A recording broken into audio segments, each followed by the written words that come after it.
Hey everyone, welcome back to the Mass Retirees Weekly Update. Today's Friday, January 14th, 2022. I'm Sean Duhamel. Thank you so much for tuning in and joining with us again this week. I hope you're all doing well. I hope you're healthy. And if you're up here in New England, I hope you're staying warm. If you're a snowbird or if you're away out of the Northeast right now, consider yourself lucky. It's been one of those frigid weeks of a New England winter. It is January after all, so we shouldn't be surprised, but it's cold. Most importantly, today at 1 o'clock this afternoon, and if you're watching this, by today I mean Friday, this afternoon at 1 o'clock Eastern Time, we will be hosting our first Teletown Hall meeting of 2022. The topic and the focus today is going to be on the annual cost of living adjustment, otherwise known as the COLA.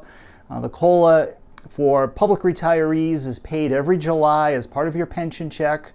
For most retirees throughout Massachusetts, the COLA has been regular and reoccurring, very systematic, going all the way back to 1998 when our association helped pass the landmark COLA reform law back in 1997, otherwise known as Chapter 17. All state retirees, all retired teachers, and most municipal retirees across the Commonwealth have received an annual 3% COLA year in and year out on varying bases.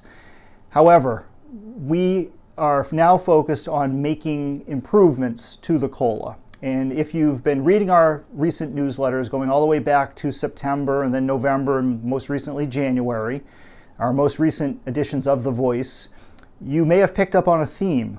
That theme is quite simple. We believe that the ongoing and tremendous historic success of our public pension systems can and should be shared with the beneficiaries of the retirement systems. And the beneficiaries, of course, are you, the retirees. Over the past decade, our public retirement systems have done extremely well with their pension fund investments. The asset gains and the asset returns year in and year out have been tremendous by anybody's standard of measure. And 2021 was no exception to that. In fact, the way it's looking right now, most retirement systems here in Massachusetts will have produced a historic level of asset gains and investment returns in 2021. Now, it's going to be 2 or 3 more weeks before we have an absolutely firm handle on just how well these systems have done. But it's our anticipation, or our expectation, I should say, just knowing how well the markets performed last year, that most systems throughout Massachusetts will have earned somewhere in the high teens, the mid to high teens across the board, with some systems perhaps doing a little better than that. And there's a lot of success here. There's a lot to be proud of at the state level with the PRIM board and the PRIT fund. It's a $100 billion pension fund right now. It's chaired by State Treasurer Deb Goldberg and run by Executive Director and Chief Investment Officer Michael Trotsky, who joined us a few months ago for one of our town hall meetings. There's a lot to be proud of, and Deb Goldberg has done a tremendous job over the past 7 years of chairing the PRIM board, and along with all of the members of the PRIM board, and our Executive Vice President Paul Shanley, of course, is an elected member of the PRIM board and your representative on PRIM. There's a lot for all of them to be proud of across the board, and the same applies at the local level, where 102 local retirement systems have also done a tremendous job on your behalf. And what we are saying is that now the time has come to share that success with the retirees. And we've begun to map out exactly how we envision that taking place in the newsletter. It started by us giving great detail on just how well the systems have done, not just over the course of 1 year or 2 years or 10 years, but going all the way back to the mid-1980s when the modern pension funding mechanisms here in Massachusetts were put in place. And people like Ralph White, who of course is the founder and former president of this association, he and others back then had a vision of what they wanted to accomplish through pension funding. And over many decades now of staying steadfast to that commitment, we are now at a place in time when the beneficiaries of the system can finally begin to truly benefit from all of the work that has been done and all the money that has been paid into the system by you and by the taxpayers and collectively invested. Again, there's a lot to be proud of here.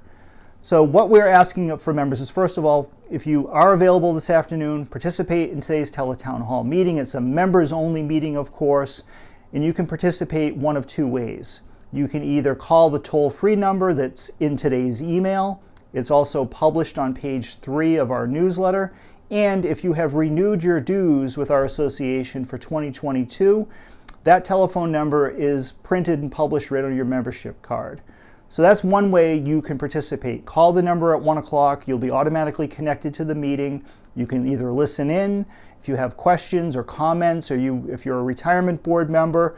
We certainly invite you to participate. And if you have something you'd like to say, press 0 on your telephone keypad and you'll be connected with our staff and we can get you involved in the meeting. The other way that you can participate is by receiving the automated phone call from me that will go out at 1 o'clock this afternoon. All you need to do is answer the phone, stay on the line, and you're going to be automatically connected to the meeting. Now, the COLA is going to be one of our main focuses for 2022. This is very important for everybody, and this is one of those issues that universally impacts and helps all public retirees, regardless of where you retired from, regardless of your length of service. Everybody benefits from the COLA, and right now we have to strike while the proverbial iron is hot and get this done. Now, in addition to publishing all of the investment return information, we've also been publishing a lot of information specific to the COLA. For instance, how much is the COLA base for every one of the 102 local systems? And then you have the state and teacher system at the state level. How much is the base? When's the last time the base was increased? What steps are necessary in terms of the system that's in place at the local level to promote an additional COLA base? So what we are asking of you, our membership, is take a look at the newsletter. If you have questions, let us know. If you are a local retiree, work with your local retirement board members to assist them in the process that's required to increase the base at the local level. Every single retirement system has at least 2 elected retirement board members who are your direct representatives on the board. They do a fantastic job on your behalf, but they also need your support. If there's a meeting at the town level, town meeting is involved in raising the COLA base. For cities, it's the city council or board of aldermen. It's going to vary depending on the form of government you have at the local level. But every step of the way, we need to work together, whether it be our association and the assistance that we can provide, our local retirement board members, and our local retirees working together in unison to systematically increase the base. Now, at today's meeting, or this afternoon at today's meeting, one of the things that we're going to spend a little bit of time talking about is the history of all of this. How did we get to the point that we're at now in 2022? One of the frequent questions that we get all the time, particularly from new retirees, and it's a good question, is why is there a COLA base and why is it so small? For state and teacher retirees, that base remains at $13,000, and one of our main focuses in working with the legislature right now is to incrementally increase the base, hopefully to $16,000. But some of you may have the question of, why are we stopping at $16,000? Why can't it be applied to my full pension benefit? The short answer is that that's not how the system was designed to work. At one point in time, going back to the early 1970s, only retirees with a pension benefit of less than $2,000 a year received any COLA whatsoever. And one of the very early legislative successes of Ralph White and this association back in the early 70s was changing the COLA law to make sure that all retirees received at least some COLA. And we've made incremental steps since then to systematically increase the base over time. But unfortunately, because of the unfunded liability and because of the structure of how our public pension systems are funded, and the need to move away from a pay-as-you-go system back in the 80s to a funded system, that's really inhibited the ability to to rapidly increase the base. But it's something that we need to stay on top of, and we need to take advantage right now of these tremendous asset gains to share some of that success with you, the members. So again, today at 1 o'clock is the COLA meeting. I invite you and ask you to join with us, or at the very least, read the newsletter, keep a close eye on what we're publishing. We will be letting you know additional information in the coming weeks and months as this process moves forward, and letting you know about the status of any particular legislation at the state level. But with that, I'm going to sign off for today. Thank you so much for tuning in. Thank you for being a member of our association. If you haven't yet liked our Facebook page, please do so. Like this on YouTube, and if you're not yet a Mass Retirees member, please join with us.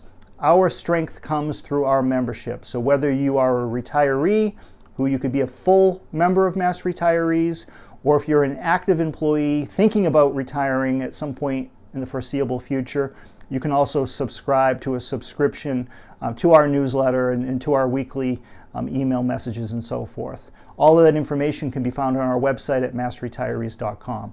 Thank you again.